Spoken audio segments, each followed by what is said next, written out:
كرة في الناحية اليسرى. يا ابن الكلب، يا ابن الكلب، طلعوا مزين امه، ده عيل كافر. والله العظيم لو انا من حاكم البلاد لجايب لك اعدام، والله لجايب لك اعدام، مفصل في جسمك، وما اللي راميك لي النسور بتاعت الغابه تاكلك. يالا يا ده الله ينتقم منك، حد بيدخل على حد كده؟ يالا ده انت لو داخل تهد سور مش هتدخل فيه كده يا كافر.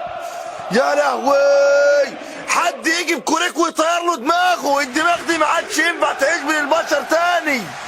يا دمرت كرة القدم. يالا يا ابن الضرب ده مش عاجبني، يا حد يخبطه في لقوا اتنين. يالا يا لهوي عليك تدخل، هو زميله بيضرب، ده انت عايز تندبح انت كمان. يا ساتر يا رب، تدخل يا جدعان. كرة القدم في أسوأ أيامها وأسوأ حالاتها بالتأكيد. وادي اللاعب بعد ما خد العلقة واقف زي الطور، علي النعمة بيرضع لبن خنازير. ده مستحيل يكون بني آدم طبيعي. الواد بارد ازاي؟ عيل بارد يا بارد.